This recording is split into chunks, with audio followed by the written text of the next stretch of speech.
Catherine, tu es psychothérapeute spécialisée dans l'enfance depuis une vingtaine d'années et tu es la créatrice de la méthode Félicité. Cette méthode aide les enfants pour les problèmes d'apprentissage, de concentration, de gestion des émotions ou encore de confiance en soi. Elle peut également aider les adultes.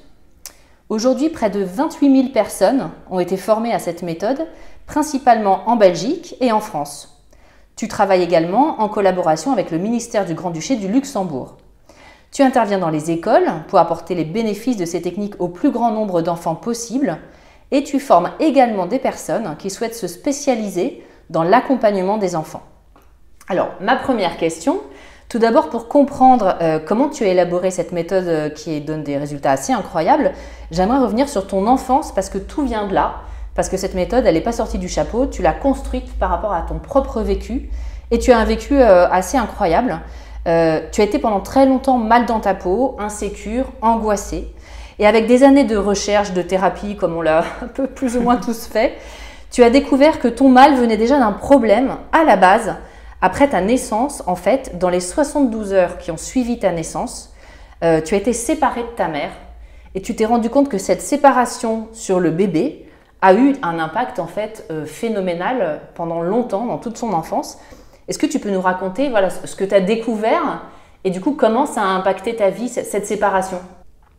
Effectivement, en travaillant en psychocorporel, je me suis rendu compte que les 72 premières heures de la vie impactaient l'enfant.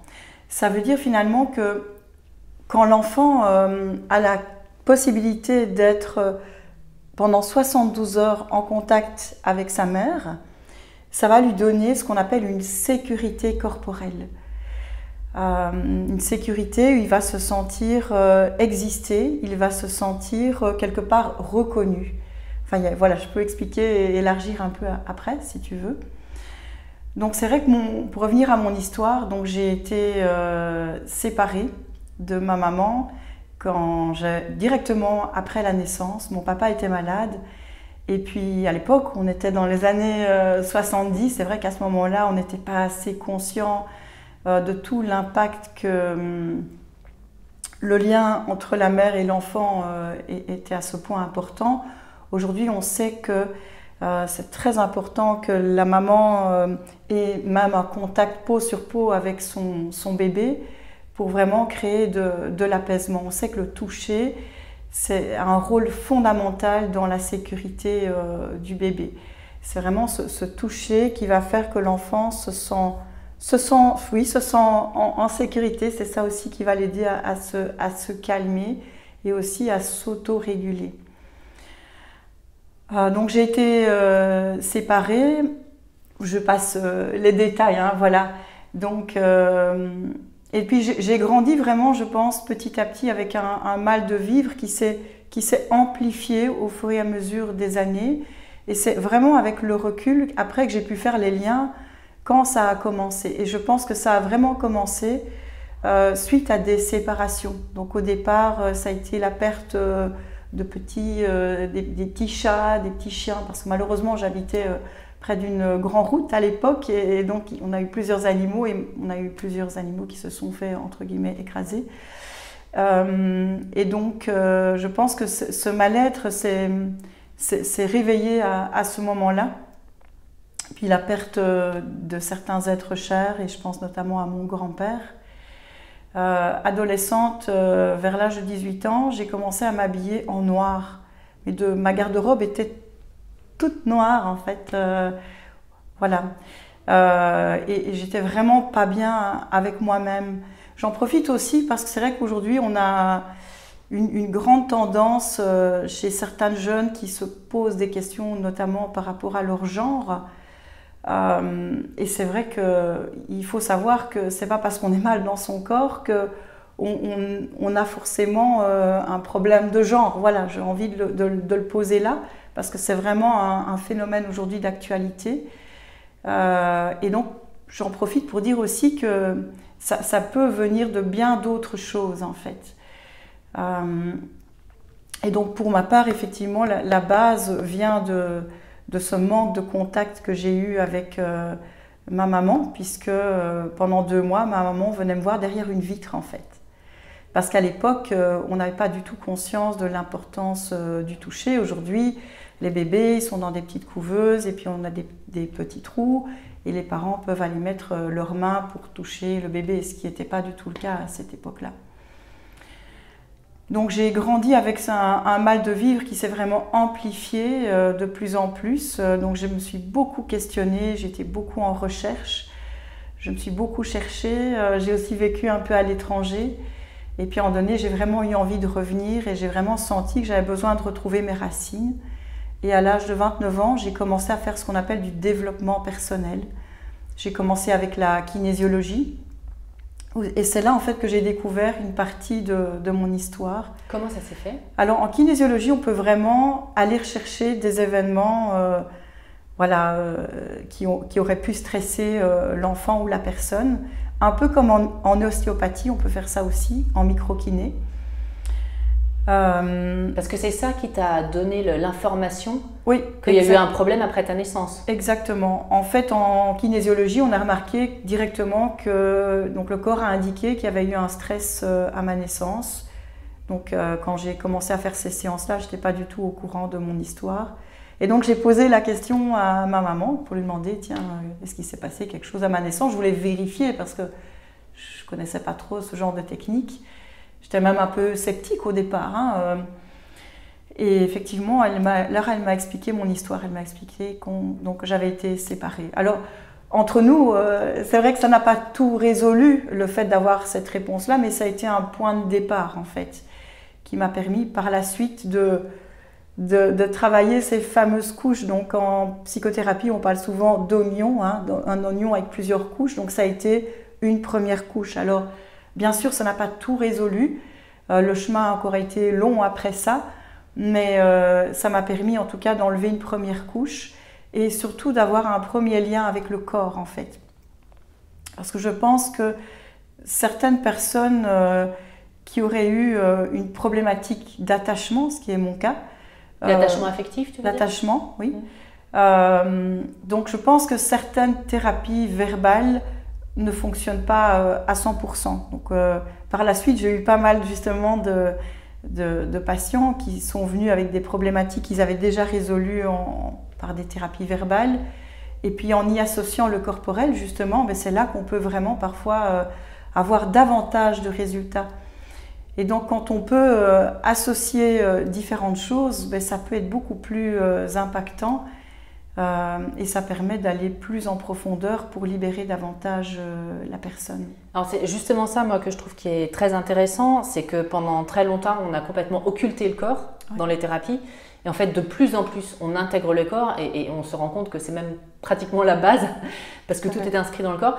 Est-ce que tu peux nous expliquer de manière très concrète quels étaient en gros tes symptômes, enfin des symptômes, c'est un terme médical, mais voilà, comment se traduisaient tes angoisses, ton mal de vivre, etc.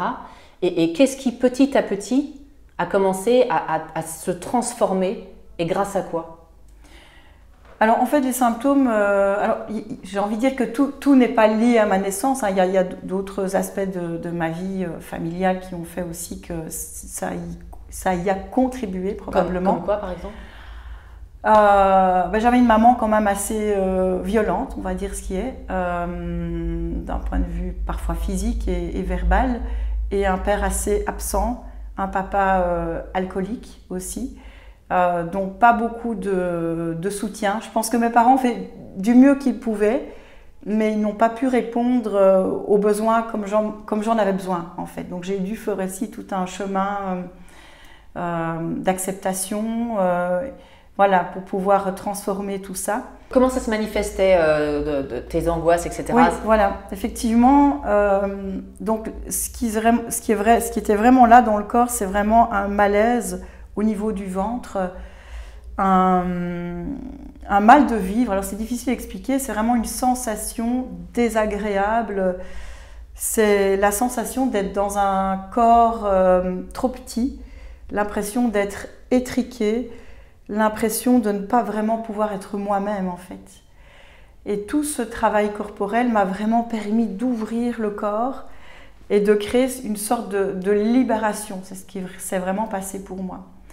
Alors pour revenir à mon histoire et à ce que j'ai compris aussi, parce que c'est surtout ça qui est intéressant, donc si je reviens à la place du petit bébé qui pleure au moment de la séparation, donc la petite Catherine qui pleure, elle pleure parce qu'à un moment donné, elle a envie qu'on la prenne dans les bras, hein, voilà, c'est ça, parce que dans les hôpitaux, ils font aussi du mieux qu'ils peuvent, mais ils ne peuvent pas être là tout le temps comme une maman, c'est pas possible. Donc ce qui s'est passé, c'est que la petite Catherine, elle a à un moment donné beaucoup pleuré, et puis à un moment donné, elle a compris que on ne viendrait pas la chercher et qu'on ne pourrait pas la prendre dans les bras. Et donc à un moment donné, il y a vraiment un calcul qui se fait au niveau du cerveau, elle se dit, mais voilà, est-ce que je continue à pleurer et à m'épuiser ? Il faut savoir que le cerveau est programmé pour la survie. Est-ce que je continue à m'épuiser ? Non, parce que je risque de mourir. Ou bien je vais me mettre en mode rétréci. Et donc ce que j'ai vraiment appris à faire, c'est à bloquer la respiration. Donc le petit bébé, ce qu'il va faire quand il a mal ou quand il a l'impression qu'on ne répond pas à ses besoins et qu'il ne trouve pas de consolation, en fait, hein, c'est ça qui va se passer. Il va pleurer, et puis à un moment donné, il va faire...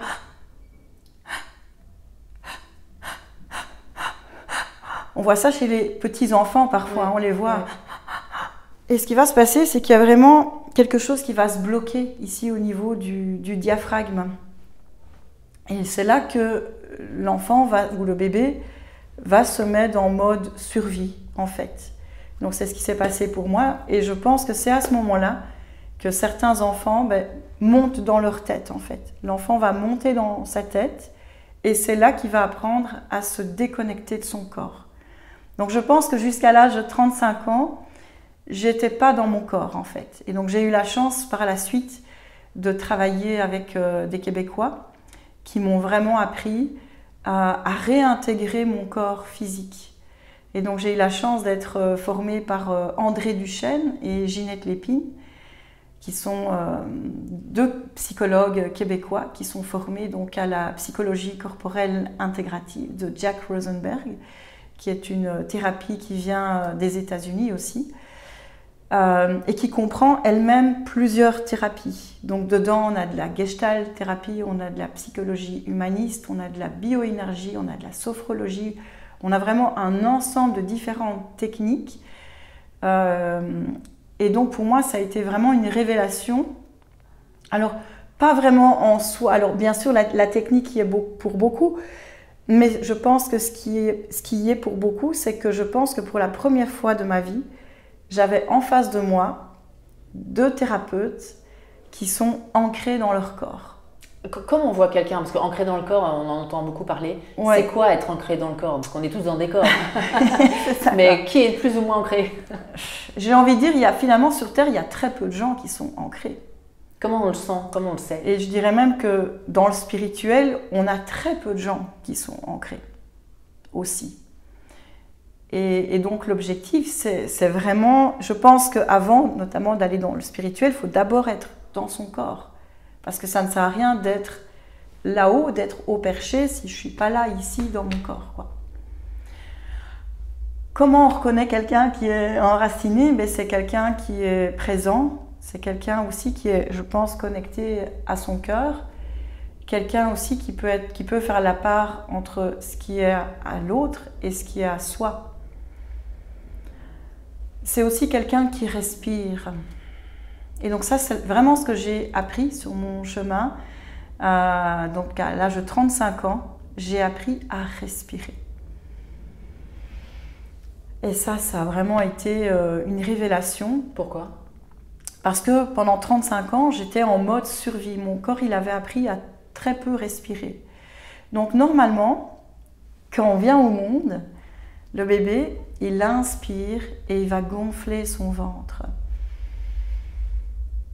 Et puis, à l'expire, le ventre va se rentrer. Et donc moi, en fait, je ne faisais pas du tout ça. À l'inspire, mon ventre se rentrait. Et à l'expire, il ne se passait pas grand-chose. Donc le mouvement était complètement inversé. Et donc j'ai dû apprendre à respirer. Alors ça ne s'est pas fait baguette magique en une fois. Ça a pris du temps. Puis j'avais quand même déjà 35 ans. Donc il a fallu le temps que le travail se fasse. Et comme voilà, j'étais volontaire et j'avais vraiment envie de me libérer de cet affreux mal de vivre, j'ai mis tout en place pour me libérer avec l'aide de ces 2 personnes et bien d'autres choses, parce que ça a été aussi tout un mix de plein de choses. Donc c'est là aussi où j'ai découvert le massage, où j'ai découvert l'acupuncture. Et donc j'ai vraiment associé plein de choses pour vraiment me connecter à mon corps en fait. Comment tu as vu la différence entre des effets sur toi, donc sur ta vie, sur des sensations, enfin, quelles sont les différences que tu as constatées quand tu étais plutôt dans des thérapies verbales ou dans des thérapies corporelles? Parce que finalement, tu t'es vraiment allé dans des thérapies corporelles. Comment tu voyais que ça te faisait du bien? Alors en fait, tout de suite, ce que j'ai vu, c'est que tout de suite, ça fait du bien en fait. Tout de suite, il y a quelque chose qui fait que waouh, je me sens mieux. Et en fait, j'avais plus cette sensation de tourner en rond. Le résultat, il dure dans le temps, en fait. C'est vraiment ça qui se passe. Le travail, il est acquis. Et donc, ce qu'on fait beaucoup, notamment dans la psychologie corporelle, c'est que quand il y a une émotion, on aide le corps à faire un effort, en fait. Parce que souvent, dans les thérapies verbales, on laisse pleurer la personne. Et puis elle repart elle a son petit Kleenex et puis elle repart avec son chagrin. Alors bien souvent, il y a beaucoup de bienveillance, il y a beaucoup d'amour aussi, hein, et c'est merveilleux. Et pour beaucoup de personnes, ça fonctionne, et tant mieux. Mais pour moi, ce n'était pas suffisant en fait. Voilà, parce qu'à la base, il y avait un vide trop important en fait. Un vide de quoi? Un vide d'amour. Et quand le vide d'amour, il est trop important, parler n'est pas suffisant. Parce que dans le corps, il y a un vide et c'est comme un puits sans fond en fait. C'est-à-dire que ça c'est intéressant ce que tu dis, Ouais. c'est-à-dire que le vide d'amour qu'on pourrait croire qui est verbal, entre guillemets, se traduit physiquement dans le corps. Oui, un vide et c'est une... Alors tu me demandais en quoi ça se ressent, c'est aussi vraiment une énorme tristesse j'essaye de me reconnecter parce que maintenant je ne suis plus du tout là-dedans. Mais c'est l'impression de se dire mais qu'est-ce que je fous dans ce monde quoi. J'ai vraiment l'impression de ne pas avoir ma place dans ce monde. J'ai vraiment l'impression que je ne sers à rien aussi.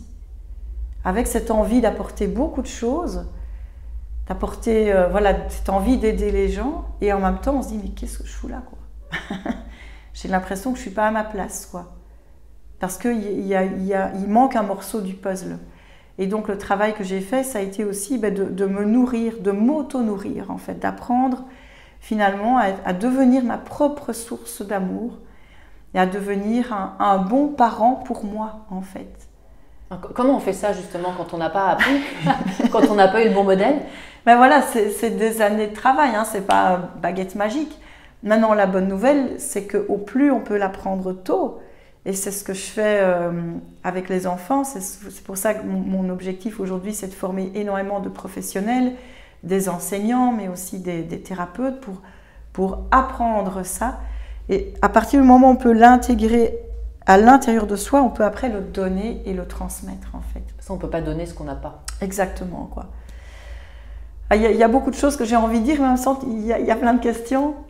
Donc je reviens à cette tristesse. Donc une grande tristesse, ça c'est vraiment le gros symptôme. Une grande tristesse, un grand vide et quelque chose de très inconfortable au niveau du ventre et la tête qui tourne beaucoup évidemment. Et donc le travail avec la respiration et avec la dimension corporelle, c'est vraiment aussi apprendre à reconnecter. Alors moi j'ai envie de dire le corps. Et c'est vraiment quelque chose qui va faire comme ça. Hein. C'est vraiment réapprendre à que ce soit fluide dans le corps, mais aussi au niveau de la tête. C'est quelque chose qui va travailler ensemble. Et c'est vraiment le travail du corps, du soi. Donc c'est avoir les pieds sur terre pour savoir pourquoi je suis là sur la terre. Aujourd'hui, je sais très bien pourquoi je suis là. Le corps, le soi et l'âme. Donc le travail avec l'âme, parce que je pense qu'on a chacun une mission de vie, petite ou grande. Il y a des personnes, leur travail, Voilà, parfois c'est juste élevé, enfin c'est juste, Oui. on est bien d'accord, je pèse mes mots. Parfois le travail c'est élever 3 enfants, quoi. Parce qu'il y a un vrai travail. Et c'est énorme en fait, même si la maman elle se dit, ben oui, je ne fais pas un travail qui m'épanouit, mais je donne beaucoup d'amour à mes enfants. Et voilà, et peut-être que dans ces enfants-là, il y aura un enfant qui aura une mission de vie énorme en fait. Voilà, et parfois et je crois que la mission de vie, ben la preuve, je pense que c'est d'être dans son corps en fait. Parce que tant qu'on n'est pas dans son corps, on n'est pas bien avec soi. Tu parlais du coup, je reviens un petit peu en arrière, du vide d'amour. Ouais. Comment tu remplis? Je pense qu'il y a plein de choses qui peuvent nourrir. Maintenant, c'est à chaque personne de trouver ce qui la nourrit. Parce qu'en soi, il y a plein de choses extraordinaires. Maintenant, chaque histoire est différente. Alors, je vais plutôt parler de moi, ce qui m'a nourri. Je peux parler qu'à mon nom. Moi, ce qui m'a beaucoup nourri, c'est toutes les thérapies psychocorporelles. Alors ici, on pourrait parler de la kinésiologie, on pourrait parler de la sophrologie, de la psychologie corporelle intégrative. Donc ça, c'est vraiment une méthode qui m'a énormément aidée. Voilà, il y a aussi la danse. Moi, ça, c'est vraiment quelque chose qui m'a énormément nourri. La danse, donc c'est aussi retrouver à travers le mouvement. Parce que je pense que quand on a perdu le contact avec son corps, on a vraiment besoin du mouvement pour justement développer son intelligence et utiliser pleinement son potentiel. Alors on a aussi toutes les thérapies comme le massage. Le massage est une thérapie. Le massage est une thérapie parce que quand on a manqué de toucher ou qu'on a une histoire en lien avec un abus, quel qu'il soit, parce qu'on a aussi des parents qui sont abusifs dans leur manière d'éduquer leurs enfants. On peut parler aussi d'abus physiques. Les enfants qui ont été maltraités, et puis on peut parler aussi des abus sexuels.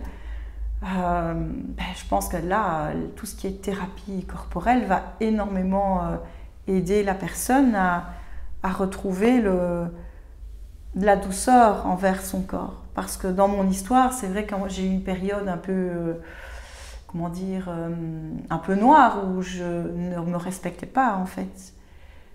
Parce que mon inconscient voulait peut-être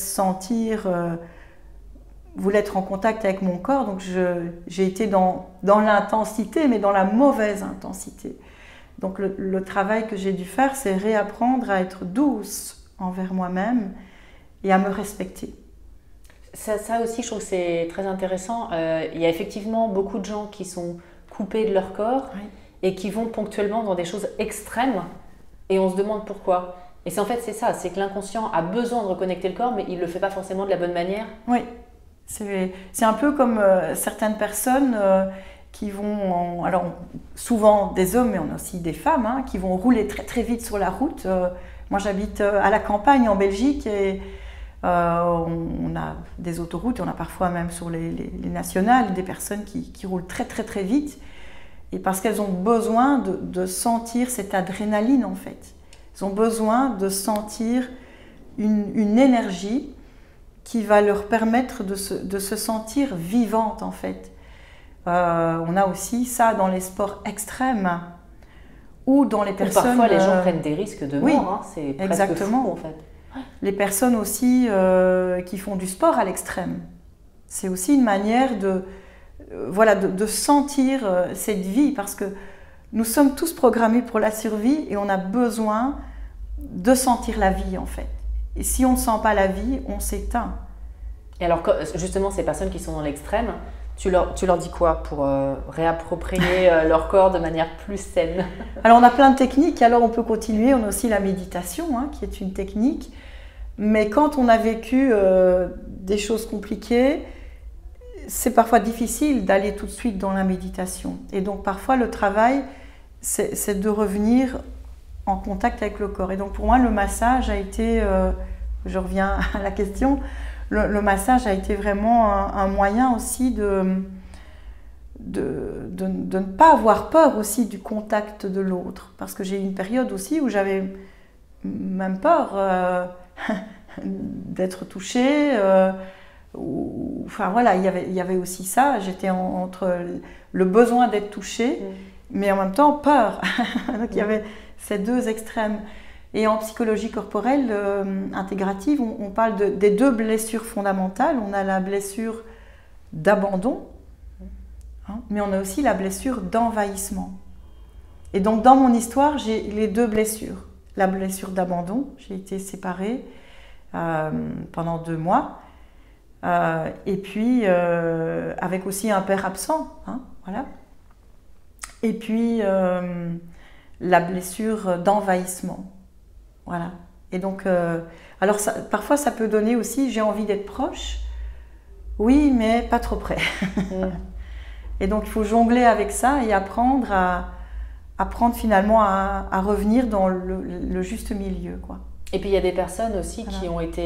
qui ont été abusées physiquement et qui vont spontanément retourner vers des gens qui les abusent. Oui, tout à fait. Et qui en fait sont tellement déconnectés de leur corps que leur corps n'est qu'un objet, quoi. Ils sont complètement coupés. Oui, effectivement, dans mes relations amoureuses, j'ai eu notamment un partenaire violent. Voilà, donc j'ai dû aussi apprendre à... Voilà, c'était un passage en fait pour aller vers un amour plus respectueux, quoi. Effectivement, voilà, ça a été un passage. Alors justement, donc ce qui est super, c'est que cette méthode dont on va parler, tu l'appliques donc pour les enfants parce que mieux vaut s'y prendre des petits, mais après elle marche aussi à n'importe quel âge en fait. Et ce que je trouvais hyper intéressant, c'est que ça aide à régler tout un tas de problèmes dont on n'imagine pas que ça a un lien, comme effectivement ce que je disais en introduction, les problèmes d'apprentissage, de concentration, de gestion des émotions, de confiance en soi. Et tu m'expliquais en préparant cette interview que finalement, quand on n'est pas dans son corps, on ne peut même pas utiliser son intelligence. Alors là, j'ai trouvé ça extraordinaire. Est-ce que tu peux nous expliquer ? Oui, ben en fait c'était mon cas. Comme j'étais pas dans mon corps, j'étais timide. J'avais peur de dire quelque chose. Alors souvent j'avais la réponse dans ma tête, mais comme j'avais pas confiance, je ne faisais pas confiance en ma voix intérieure, et donc je finissais par donner une mauvaise réponse en fait. Et c'est souvent le cas aussi des enfants qu'on appelle dys, les dyslexiques, les dyspraxiques, les dysphasiques. Tous ces 10 à la mode, hein, parce que moi, à mon époque, il n'y avait pas tous ces troubles 10, il y avait les faibles, les moyens et les forts. Voilà. Et aujourd'hui, on a tout un panel d'étiquettes, hein, puisque la psychologie a déterminé toute une série de troubles. Et donc, effectivement, sur ces enfants-là, on a des résultats extraordinaires, en fait. Par exemple, je prends un exemple, un enfant qui est dyslexique. Oui. Comment cette méthode va aider un enfant dyslexique, par exemple ? Alors, souvent, les enfants dyslexiques, ils ont des problèmes de confiance en eux, en fait. Et ce sont des enfants qui ont appris à se... Alors, je le fais avec mon corps, hein, pour vraiment montrer que ce sont des enfants qui ont appris à se fermer, à se couper. Ils ont appris aussi à ne pas trop respirer. Et donc tout le travail qu'on va faire avec les exercices, c'est aider l'enfant à redresser son corps. Aider l'enfant à retrouver de l'espace, à faire circuler les émotions et surtout à retrouver un bon enracinement et à se faire confiance en fait. Alors bien sûr, ça ne va pas se faire en un jour, hein, c'est pas non plus baguette magique. Quoique, avec certains enfants, c'est vrai que c'est vraiment baguette magique. Avec certains enfants, après 1 semaine, même déjà là tout de suite, on a un mieux au niveau de la concentration. Et puis parfois, voilà, ça dépend beaucoup du sac à dos de l'enfant aussi, hein. Voilà, ça dépend ce que l'enfant a vécu. Parce qu'en fait, on nous fait croire qu'on est égaux, mais en fait, c'est pas vrai du tout. En tant que psychothérapeute, j'ai bien vu qu'il y avait toutes sortes d'histoires très différentes. On a des enfants à 3 ans, ils ont déjà un énorme sac à dos qui pèse 1 tonne en fait. Et voilà, parce qu'il y a toutes sortes d'histoires. Donc voilà, tout va dépendre du sac à dos de l'enfant. Et au plus le sac à dos est lourd, au plus ça prendra du temps. Mais au plus l'enfant aussi sera accompagné dans la bienveillance, au plus l'enfant il aura la chance d'avoir peut-être un enseignant qui est à son écoute, qui est bienveillant, qui a une voix calme, tendre, qui peut gérer ses émotions, hein, parce que dans l'enseignement, on a toutes... Enfin voilà, moi j'en ai formé beaucoup, des enseignants, j'en ai formé plus de 20 000. Donc j'ai vu... voilà, je ne connaissais pas du tout ce monde-là. J'ai vu rencontrer toutes sortes d'enseignants. Il y a des enseignants merveilleux, extraordinaires. Et puis on a des enseignants qui ne sont pas à leur place, il faut dire ce qui est. Et donc si l'enfant il a la chance d'être avec un enseignant bienveillant, calme, qui peut gérer son stress, qui peut se remettre en question, qui a peut-être aussi travaillé sur son histoire personnelle, qui peut faire la distinction entre ce qui est à lui et ce qui est à l'enfant, eh bien il va pouvoir accompagner l'enfant d'une autre manière aussi. Et ça va faire toute une différence. Voilà, je ne sais pas si j'ai répondu. Bien sûr. Il y a moyen d'en parler pendant des heures. Hein, voilà. Alors du coup, on va parler de la méthode en elle-même. Oui, tout à fait. Est-ce que tu peux nous expliquer un peu comment ça fonctionne? Donc, il y a une roue qui montre un processus. Tout à fait. Ça débute comment? Ça évolue comment? Alors peut-être ce que je voudrais juste préciser, c'est que comme ça on sait aussi que ce n'est pas un truc que j'ai créé en un jour, baguette magique.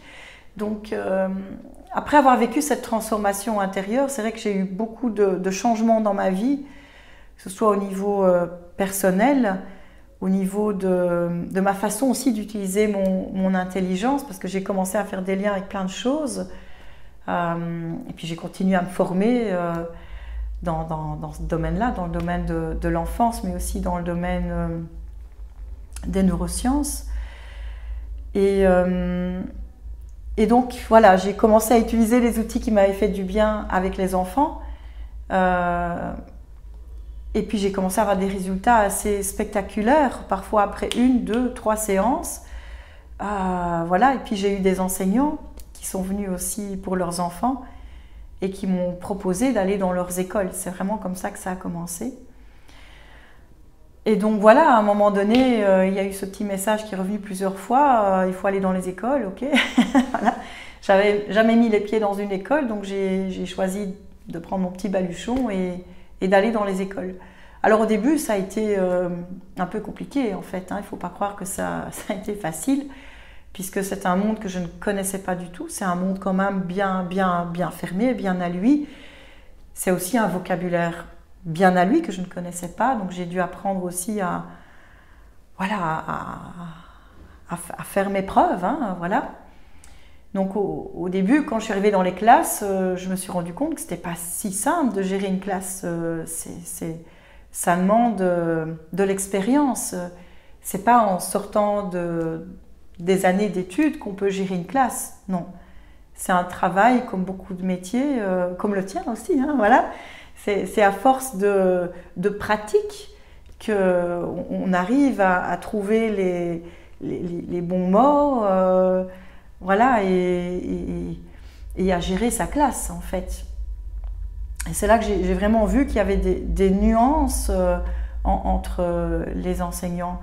Donc j'ai beaucoup appris aussi moi-même en regardant ce qu'il ne fallait pas faire et ce qu'il fallait faire aussi.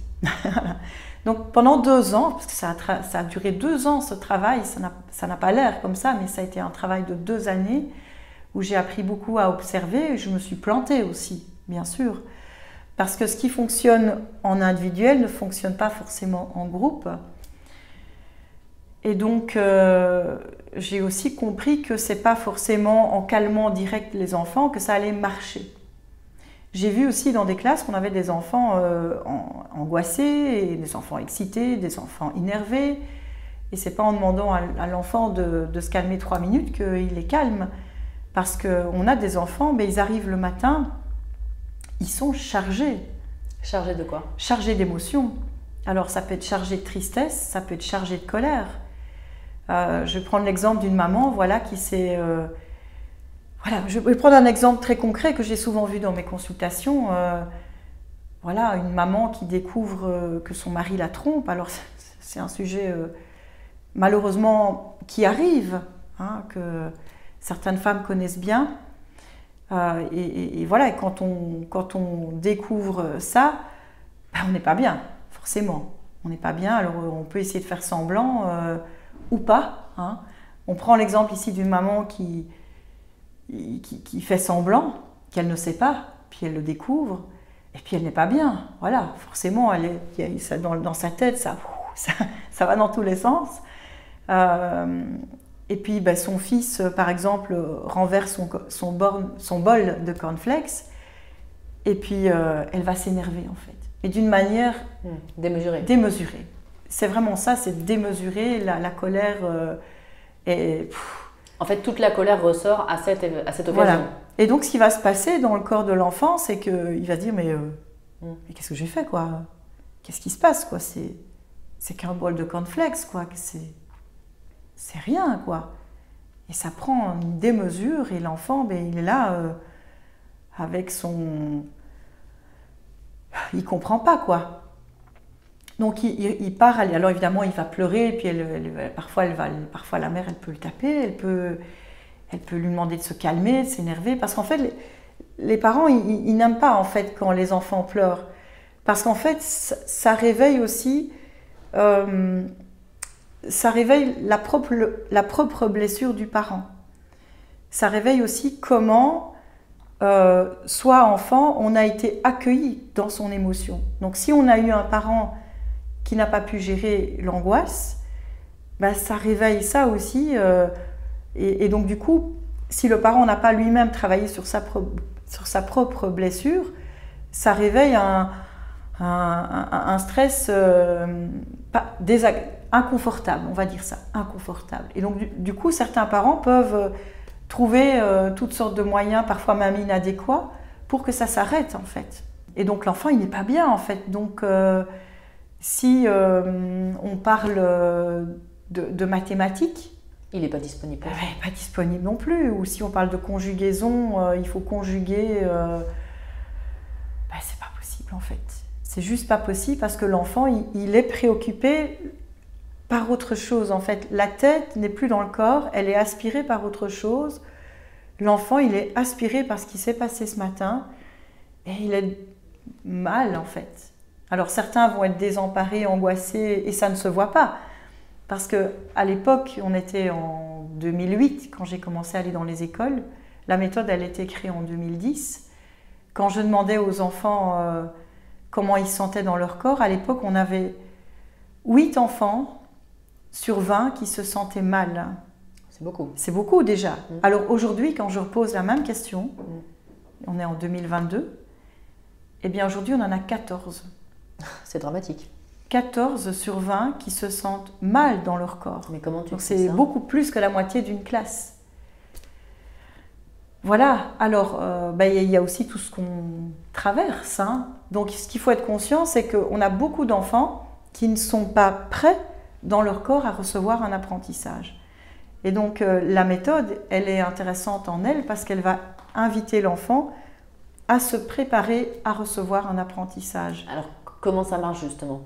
Donc j'ai mis en fait 2 ans pour trouver un ordre précis. J'ai créé tout un process en 9 étapes pour aider l'enfant d'une part à activer l'énergie dans son corps pour libérer la charge émotionnelle qui est dans son corps. Et puis après, on a d'autres phases qui vont travailler tout ce qui est confiance, estime de soi, pour aider aussi tout ce qui est vision périphérique, aider l'enfant à être davantage présent. Parce qu'aujourd'hui, on a quand même beaucoup les multimédias, beaucoup d'enfants qui sont devant les tablettes, devant les écrans, qui font que ça altère aussi une partie des apprentissages. Pourquoi ça altère? Alors, je vais répondre à ta question après. Et donc après, on va calmer. Alors pourquoi ça altère?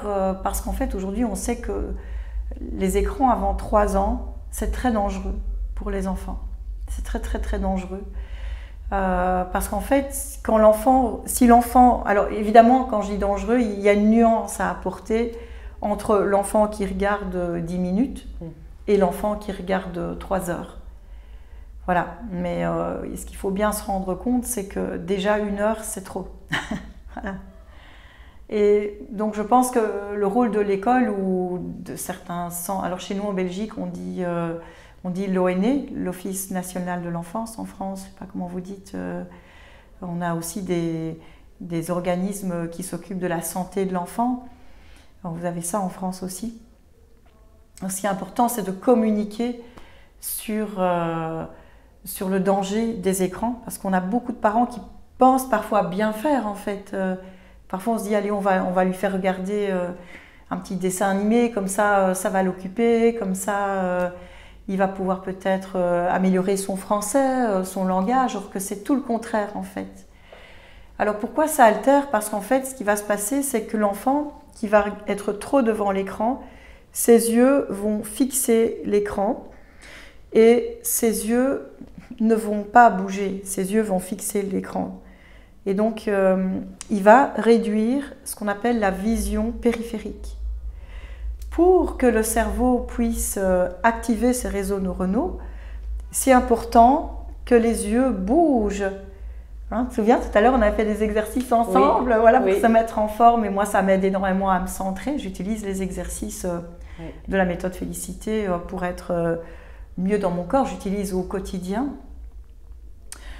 Donc on fait des exercices pour activer justement la vision. Et c'est ce qu'on fait en EMDR aussi. Exactement, on fait ça aussi. Et dans plein d'autres pratiques. Hein, et donc, quand les yeux bougent, on va activer les réseaux neuronaux. Maintenant, si l'enfant est beaucoup devant les écrans, le cerveau il va dire « Oh, ok, il n'utilise pas beaucoup certaines zones de son cerveau ». Et donc, il va faire ce qu'on appelle un élagage synaptique. Et donc, il va se dire, ok, si ce n'est pas utilisé, c'est que ce n'est pas important. Donc, si ce n'est pas important, on va l'éliminer en fait. Et donc, entre 0 et 3 ans, il y a vraiment un élagage synaptique important qui va se faire. Et l'enfant va conserver au niveau de son cerveau ce qui est vraiment important. Et il va aussi se calquer sur ce qu'on appelle les 5 sens. Hein. Et au plus l'enfant va avoir la possibilité d'utiliser ses 5 sens, au plus c'est ça qui va éveiller son intelligence en fait. Et pas du tout des jeux sur un écran, et pas du contrairement à ce qu'on pourrait imaginer. Voilà. Par contre, aller dans la forêt, emmener son enfant, peut-être ramasser des carottes de pin, voilà, être en contact avec la nature. Je pense que, voilà, aujourd'hui, en tant que jeune parent, comment? Parce qu'on est là aussi pour donner des conseils, hein, c'est ça l'objectif aussi. Il n'y a pas forcément besoin de dépenser plein d'argent. C'est simplement juste aller dans la forêt, aller promener, voilà, déjà promener son bébé, l'inviter à, voilà, promener le bébé dans la forêt, ou dans un parc, hein, si on n'a pas la forêt. Voilà, il va être en contact avec les petits oiseaux qui vont chanter. On va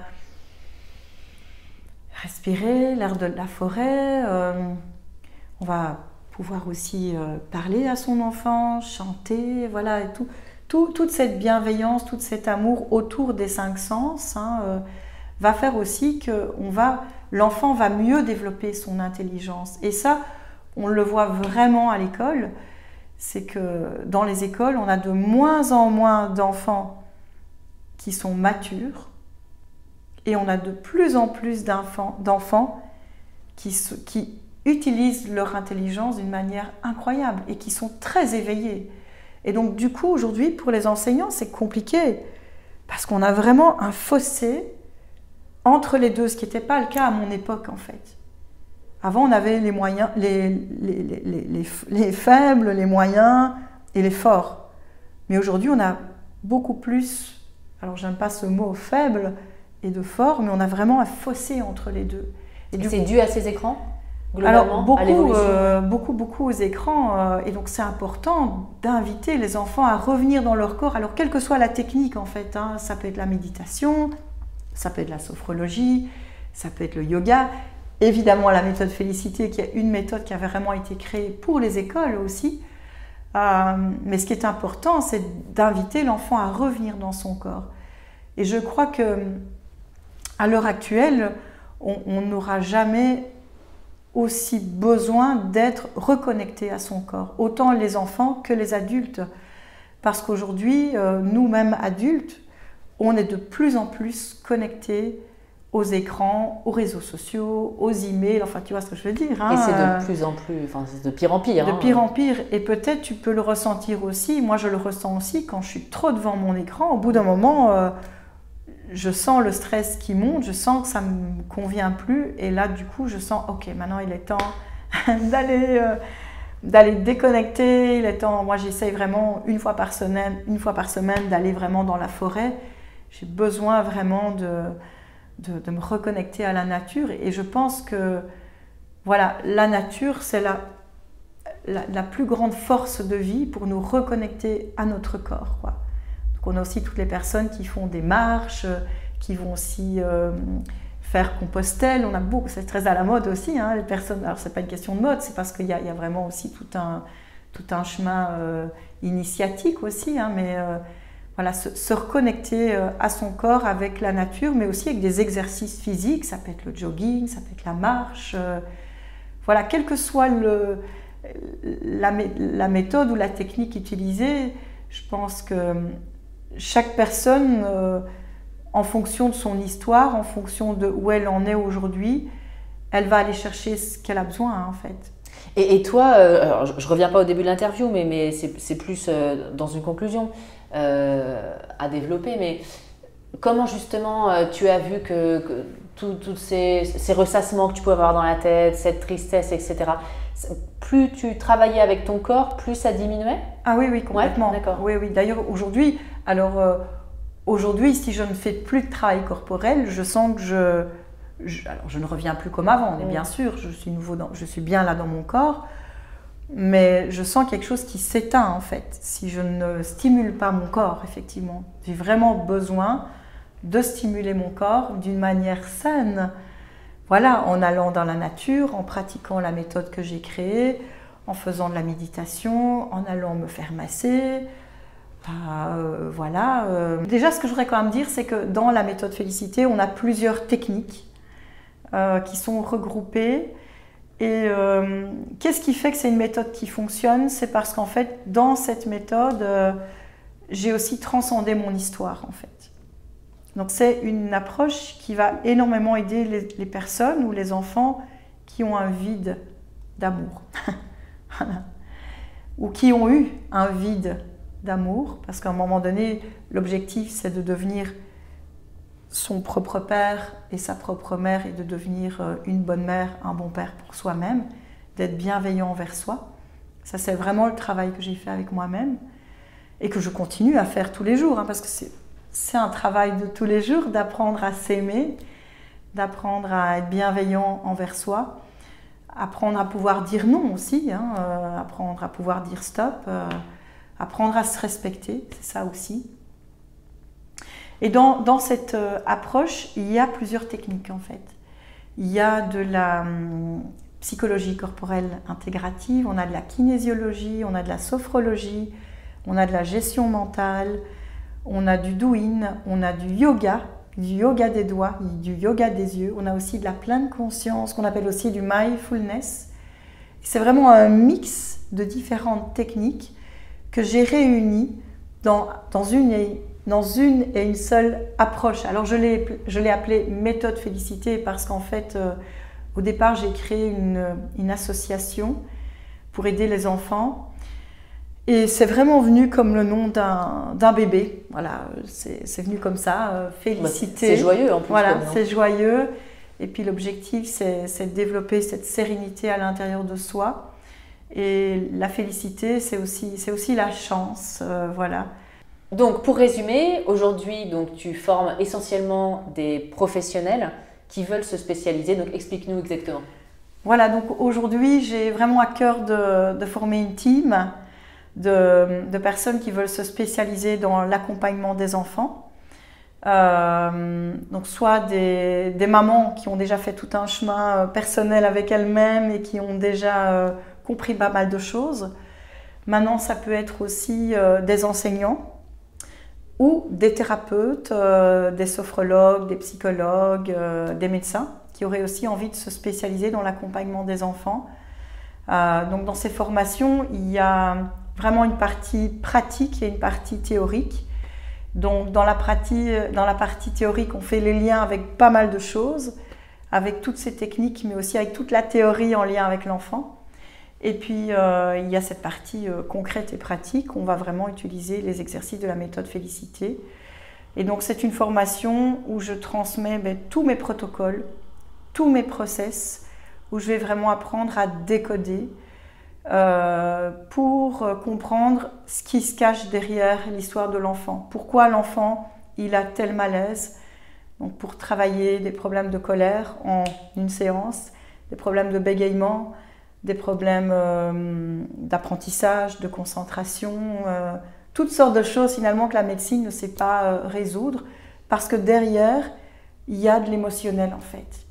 Et on va aller travailler l'émotionnel avec l'histoire de l'enfant et de ses parents et avec des exercices corporels où on va associer mouvement et respiration pour aider l'enfant à bien ouvrir son potentiel et à mieux utiliser son intelligence. Super. Et alors en plus, du coup, tu proposes aux personnes qui vont regarder cette vidéo un petit exercice. Donc on mettra le lien dans le descriptif. Il suffira de cliquer. Exact. Et quand on clique, sur quoi on arrive? Alors on va arriver sur une carte de la méthode Félicité parce que je trouve que c'était intéressant aussi peut-être que les personnes puissent tester. Les personnes qui sont restées jusqu'à la fin. Et on les en remercie. Voilà. Voilà, je trouve ça toujours bien de remercier les gens qui restent jusqu'à la fin. Ça veut dire aussi qu'ils sont passionnés par ce que tu fais, hein, par les interviews de qualité que tu proposes. Et donc voilà, le remerciement, c'est aussi un exercice. Comme ça, ils auront l'explication aussi avec la carte. Comme ça, ils peuvent aussi découvrir une partie des exercices de la méthode Félicité. Donc c'est une courbe. Et ici, je propose un exercice assez simple à réaliser, mais qui est intéressant aussi pour tout ce qui est endormissement, si on a du mal à s'endormir la nuit. Donc ça peut être aussi pour les enfants, mais aussi pour les adultes, et aussi pour apprendre à mieux gérer son stress. Et il y a de quoi faire. Voilà. Bon super, de toute façon, il y aura toutes les informations de ton site, etc. dans le descriptif de la vidéo. Je te remercie beaucoup, Catherine. C'est moi qui te remercie beaucoup de ta confiance et de toute ta bienveillance. Avec plaisir. Merci beaucoup. Et puis à bientôt. Merci.